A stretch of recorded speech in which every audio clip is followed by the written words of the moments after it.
کے مطابق ان چیزوں سے جیسے چاہے حدود کے اندر رہتے ہوئے فائدہ اٹھائے۔ پھر اس کا ہم پر بہت بڑا احسان ہے کہ اس نے ہمیں مسلمان بنایا۔ مسلمان اس شخص کو کہتے ہیں جو دین اسلام پر ہو، اور اسلام کا معنی ہے پیس، امن۔ گویا مسلمان وہ شخص ہوتا ہے جو پرامن ہوتا ہے، اندر سے پرسکون ہوتا ہے، لوگوں کے ساتھ پرامن ہوتا ہے۔ لوگوں کے ساتھ وہی شخص پرامن ہو سکتا ہے جو اندر سے پرسکون ہو۔ اگر کوئی شخص خود اندر سے بے چین ہو، غیر مطمئن ہو، غم، غصے، غضب کا شکار ہو، وہ شخص دوسروں کے ساتھ اچھا معاملہ نہیں کر سکتا۔ اسی طرح وہ شخص جو اندر سے بدنیت ہو، حسد کا شکار ہو، بدگمانی کا شکار ہو، برے جذبات کا شکار ہو، وہ شخص بھی دوسروں کے ساتھ اچھا برتاؤ نہیں کر سکتا۔ نبی اکرم صلی اللہ علیہ وسلم نے مسلمان کی تعریف یہ بتائی کہ المسلم من سلم المسلمون من لسانہ و یدہ، مسلمان وہ ہوتا ہے جس کے ہاتھ اور زبان سے دوسرے مسلمان سلامت رہیں، یعنی ان کو کوئی تکلیف نہ پہنچے۔ تو جیسا میں نے عرض کیا کہ دوسروں کو سلامتی وہی دے سکتا ہے جس کا اپنا دل سلیم ہو، سلامت ہو۔ دل کی سلامتی، دل کا اطمینان اور دل کا سکون اللہ کے ذکر میں ہے۔ قرآن پاک میں اللہ تعالیٰ فرماتے ہیں الا بذکر اللہ تطمئن القلوب، خبردار اللہ کے ذکر ہی سے دل اطمینان پاتے ہیں۔ جب دل مطمئن ہو جائیں، پرسکون ہو جائیں، تو ایسے شخص کی گفتگو میں بھی ایک ٹھہراؤ آ جاتا ہے، پرسکون ہو جاتا ہے، پھر وہ دوسروں کے ساتھ معاملہ کرنے میں بھی پرامن رہتا ہے۔ اس کے لیے ضروری ہے کہ ہم سب اللہ کا ذکر کرنے والے ہوں، اللہ کو یاد کرنے والے ہوں، اللہ سے دعا کرنے والے ہوں۔ اسی وجہ سے آج کی اس شام چند دعاؤں کا انتخاب کیا گیا ہے جن کو ہم اگر اپنی زندگی کا حصہ بنا لیں تو لازمی طور پر ہمارا دل پرسکون ہو جائے گا، ہمارے حالات بہتر ہوں گے، اور یہ سب کچھ ہمیں دنیا میں بھی ایک اچھا انسان بننے میں مدد دے گا۔ اور دنیا میں اچھا انسان بننا اس لیے بھی ضروری ہے کہ یہ دنیا پرامن ہو اور اس کے نتیجے میں ہماری آخرت پھر خوشحال ہو۔ ہم سب جنت کی خواہش رکھتے ہیں، ہم سب جنت کے امیدوار ہیں، جنت کے انتظار میں ہیں، لیکن یاد رہے کہ جنت پرامن لوگوں کی بستی ہے۔ جنت میں وہی جا سکتا ہے جو یہ ثابت کرے کہ میں ایک پرامن انسان ہوں۔ دنیا میں بھی جو انسان خود پرامن طریقے سے نہیں رہتا اور دوسروں کی جان، مال، عزت، آبرو پر حملہ کرتا ہے یا ان کو نقصان دیتا ہے، تو ایسے شخص کو معاشرے میں کھلم کھلا چھوڑ نہیں دیا جاتا۔ دنیا میں بھی ایسے شخص کی جگہ جیل خانہ ہوتی ہے۔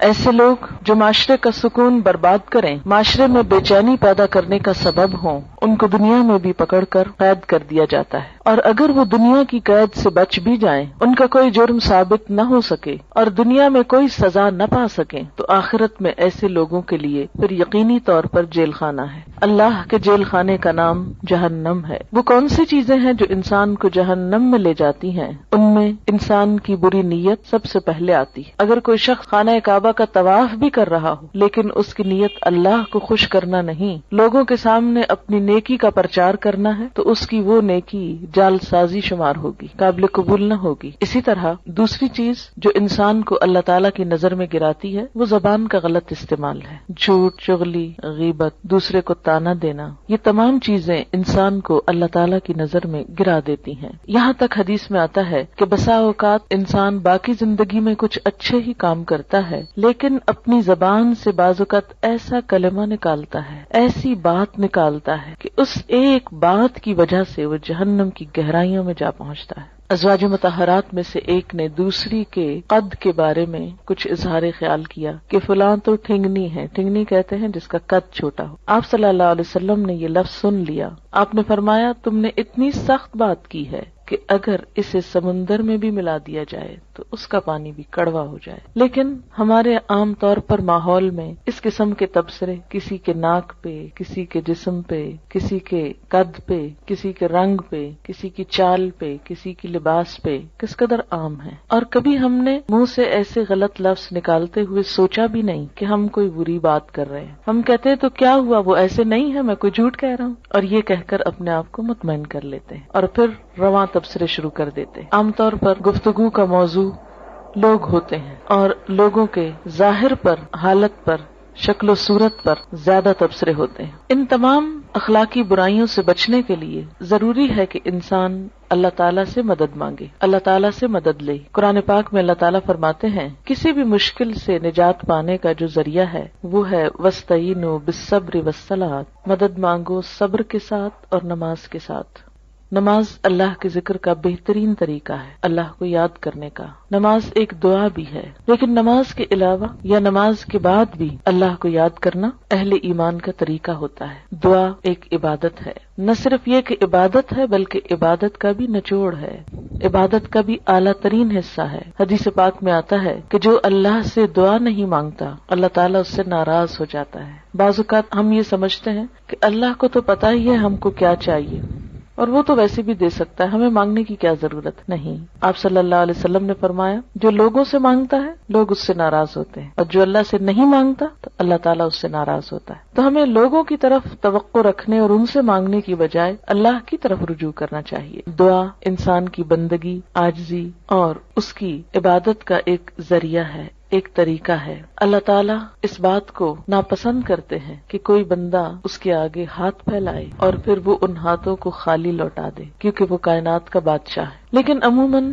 ہم دعا مانگنے میں کچھ ایسی غلطیاں کرتے ہیں کہ جن کی وجہ سے دعا قبول نہیں ہوتی۔ اس میں سب سے بڑی غلطی یہ ہوتی ہے کہ بسا اوقات ہم دعا تو مانگتے ہیں لیکن غفلت کے ساتھ توجہ نہیں کرتے، ہمیں یہ نہیں پتا ہوتا ہم مانگ کیا رہے ہیں۔ بعض اوقات کیا کرتے ہیں کسی مشکل کے لیے وظیفہ تو پڑھتے رہتے ہیں، کوئی مخصوص آیت 1000 دفعہ پڑھ لی، 2000 دفعہ پڑھ لی، لیکن دعا نہیں مانگتے۔ ہم سمجھتے ہیں کہ صرف یہ آیت پڑھنے سے ہی کام ہو جائے گا۔ اس طرح ہم اپنے اوپر ایک ناروا بوجھ بھی ڈالتے ہیں اور دعا سے بھی محروم رہتے ہیں۔ بعض اوقات ایسی دعائیں مانگتے ہیں جو اس موقع کی مناسبت سے نہیں ہوتی۔ بعض اوقات ہم کچھ چیزیں تو مانگ لیتے ہیں روٹین میں یا رٹے رٹائے جملے بول دیتے ہیں لیکن ان کو محسوس نہیں کرتے، اور بعض چیزیں ہماری ضرورت کی ایسی ہوتی ہیں کہ جن کو مانگنے کا ہمیں سلیقہ ہی نہیں آتا کہ وہ بھی مانگنی چاہیے۔ اس لیے وہ تمام چیزیں ہم مانگیں جو نبی صلی اللہ علیہ وسلم نے مانگی۔ وہ کیوں؟ کس لیے؟ اس لیے کہ آپ ہمارے لیے ایک بہترین نمونہ تھے، آپ کی دعائیں بھی قبول ہوئیں، آپ کے مانگنے کا طریقہ بھی ہم سے زیادہ بہتر تھا،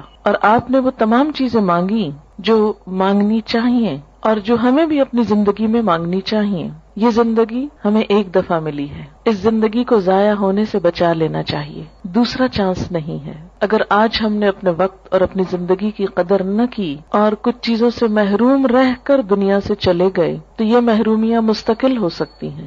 اس لیے عقل مند شخص وہی ہے جو اللہ سے مانگتا رہے۔ دعا انسان کی کوششوں میں ہونے والی کمی کو بھی پورا کر دیتی ہے۔ ایک شخص جو مانگتا رہتا ہے وہ اگر عمل میں کچھ کم بھی ہو تو دعا عمل میں آگے بڑھاتی ہے، اور اگر پھر بھی کمی رہ جائے تو اس کمی کو پورا کر دیتی ہے۔ ہماری کچھ دعائیں تو مانگی ہوئی فوراً پوری ہو جاتی، کچھ ایسے ہوتی ہیں کہ جو پوری نہیں ہوتی لیکن ان کے بدلے کوئی آنے والی مصیبت ٹل جاتی ہے۔ آپ صلی اللہ علیہ وسلم نے فرمایا کہ ایک طرف سے دعا اٹھتی ہے اور دوسری طرف سے مصیبت آ رہی ہوتی، وہ دونوں آپس میں جھگڑنے لگتی ہیں۔ دعا مصیبت کو اوپر لے جاتی ہے کہ واپس جاؤ، اس بندے پہ نہیں آؤ، اور مصیبت اترنا چاہتی، پھر فرمایا جس میں زیادہ زور ہوتا ہے وہ دوسرے کو دبا لیتی۔ اگر دعا میں طاقت ہے، دعا میں قوت ہے، شوق ہے تو وہ مصیبت کو واپس لے جائے گی، اور اسی طرح اگر دعا پھیکی ہے، ڈھیلی ڈھالی ہے، یا مانگی نہیں یا پوری نہیں تو پھر مصیبت آ جاتی ہے۔ تو دعا کا ایک فائدہ کیا ہے؟ بسا اوقات وہی چیز مل جاتی جو ہم مانگ رہے ہوتے ہیں، بعض اوقات وہ تو نہیں ملتی، وہ جا رہی ہوتی ہے لیکن راستے میں وہ ایک آنے والی مصیبت کو واپس لے جاتی۔ مثلا انسان پہ کوئی بیماری آنے والی ہوتی اور انسان کو نہیں خبر کہ اس کے ساتھ یہ ہونے والا ہے، انسان کچھ اور مانگ رہا ہوتا ہے، مال مانگ رہا ہوتا ہے، اولاد مانگ رہا ہوتا ہے، گھر مانگ رہا ہوتا ہے، یا جو ہماری عام روزمرہ زندگی میں مانگنے کی چیزیں۔ اب اس کو وہ تو نہیں ملتا جو وہ مانگ رہا ہے، لیکن وہ مصیبت ٹل جاتی ہے جو آنے والی تھی، کیونکہ اگر وہ آ جاتی تو یہ مانگی ہوئی چیز ملنے کے باوجود وہ اس کی خوشی نہ دیکھ سکتا۔ مثلا اگر ایک انسان کی موت آ رہی اور وہ زندگی نہیں مانگ رہا، وہ گھر مانگ رہا ہے، اگر اس کی دعا اسی طرح قبول کر لی جائے، اس کو ایک اچھا گھر مل جائے لیکن گھر ملتے ہی اس کی زندگی باقی نہ رہے، تو اس کو اس گھر کے ملنے کا کیا فائدہ ہوا؟ کوئی فائدہ نہیں، کیونکہ وہ تو زندہ ہی نہ رہا۔ اس لیے اللہ تعالیٰ کو زیادہ بہتر طور پہ پتا ہوتا ہے کہ اس وقت ہماری ضرورت زندگی ہے یا گھر ہے، مثلا یا صحت ہے یا اولاد ہے۔ بعض اوقات انسان اولاد کی دعا کرتا ہے، بیٹے کی دعا کرتا ہے، جو ہمارے معاشرے میں عام طور پر ہے، لیکن اللہ تعالیٰ وہ نہیں دیتا، اس کے بدلے میں کچھ اور دے دیتا ہے جو اس سے زیادہ انسان کی ضرورت ہوتا ہے۔ تیسرا طریقہ یہ ہوتا ہے کہ جو کچھ انسان مانگتا ہے وہ نہ تو وہ ملتا ہے نہ مصیبت ٹلتی ہے بلکہ آخرت کے لیے جمع ہو جاتا ہے، انسان کی نیکیوں میں بدلتی جاتی ہے دعا. کوئی مانگی ہوئی دعا ضائع نہیں جاتی. یہ یاد رکھیں کہ دعا ایک ایسی نیکی ہے جو ضائع نہیں ہوتی، وہ اپنا اثر ضرور رکھتی ہے. کچھ کام تو ایسے نا جو ہم کرتے بھی رہیں تو ضائع ہوتے جاتے ہیں، کوئی نتیجہ ہی نہیں نکلتا. مثلا دنیا میں کئی ایسے بزنس ہوتے ہیں، انویسٹ کرتے ہیں لیکن اس کو کوئی فائدہ نہیں ہوتا، الٹا نقصان میں جاتے ہیں. لیکن دعا ایسی انویسٹمنٹ ہے جو ضائع نہیں جاتی. آپ مانگتے چلے جائیں، اگر دنیا میں کچھ نہیں بھی ملا تو آخرت میں اس کے بدلے میں اتنا کچھ جمع ہو جائے گا کہ وہاں جا کر انسان تمنا کرے گا، اے کاش میری کوئی دعا دنیا میں نہ سنی جاتی اور مجھے آج ہی سب کچھ مل جاتا. پیغمبر ساری زندگی ایک دعا مانگ کر مایوس نہیں ہوئے. حضرت زکریا علیہ السلام ایک جگہ پر کہتے ہیں وَلَمْ أَكُمْ بِدُعَائِكَ رَبِّ شَقِيًّا، کہ اے میرے رب تجھ سے دعا مانگ کر تو میں کبھی نامراد ہوا ہی نہیں. یہ تو ایسا کام ہے جس کے بعد نامرادی ہے ہی نہیں، نقصان ہے ہی نہیں، خسارہ ہے ہی نہیں. اس لیے انسان کو مانگتے رہنا چاہیے. وآخر دعوانا الحمد للہ رب العالمین.